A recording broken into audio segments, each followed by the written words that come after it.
Hey everyone, welcome back to the channel. I'm TB, and if you are watching this for the first time, I am the creator of the Women's Empowerment page on YouTube. Today I'm going to be talking about how ignoring red flags creates red flags for you. So to define red flags, it's not practical just because a red flag to someone could be different from what somebody else defines as a red flag. There's many standard red flags, but I'm not going to go into those on this video. That might be something for the future. But today I just want to emphasize how ignoring these red flags can bring toxicity into your dating dynamic, and how you could be attracting partners that represent toxicity, especially early on in the relationship. We have to be very conscious about making sure that we aren't entering a dating dynamic and, writing off things and just making excuses for that person and their behavior.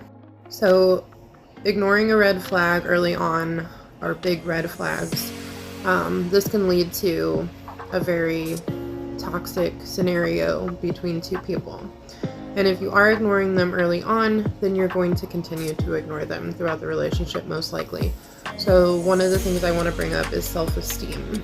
When we get with a toxic individual that we know is toxic, but we ignore all of our instincts because we find them very attractive or charming otherwise when they are on good behavior. So if you're not feeling good about yourself in the relationship and you continue to stay in that relationship, your self-esteem is going to continue to plummet. So when you have low self-esteem, you're not being your true self. You're trying to please the other person, and you're constantly battling with yourself on why you're not good enough for this toxic person. When you are in a healthier frame of mind, you are able to tell yourself, that it's not that you're not good enough. It's just that this individual caused you to feel bad about yourself, and most of the time this is a goal. It could be a narcissistic person, it could just be an egotistical person. Normally they will see qualities in you that they do not possess themselves, and so they will try to damage those qualities by criticizing you or bringing you down in any way to try to destroy the qualities that they lack, that they see in you. And it's not right. It's extremely toxic, but people do this. So we need to be consciously aware of this kind of behavior when you're entering a relationship. So when you have low self-esteem from a toxic relationship, this is why I've said in my other videos that healing in between these toxic people is so important. Because if you jump right back into a relationship after experiencing somebody who damaged your self-esteem, and you aren't able to make a logical assessment about the next person that you start talking to or you start dating, you will go into it with the same mindset that you did the first time around. You may be able to recognize things, but if you're not healing, you cannot possibly be ready for another relationship. You just can't. I mean, psychologically, it's not healthy. So healing is number one when exiting a toxic relationship. There is no time frame that is appropriate for healing, but I always say that when you can feel good about yourself and you regain your confidence and you're able to evaluate a person and their behavior, and you're able to actually walk away when you're not getting your needs met, or if you sense that a person isn't being, genuine or authentic, and, you kind of know when you're fully healed when to continue on in a relationship or, exit stage left. Okay, so How can ignoring red flags create red flags for you in a dating aspect? So when you ignore the red flags and you're entering, say you jump from one relationship to the next, several things can happen. One being that you will enter the relationship in sort of a jaded or bitter frame of mind. You could be entering a relationship with a healthy person who is not toxic, but if they start to resemble the person that you were with last or the person before that without healing, a lot of people can be very deceptive in the beginning. They want to be charming, show you how great they are. So if you meet somebody and you're not healed and they are charming and they are great with good intentions, you may write that off as a red flag. Another issue with this situation like this is trust.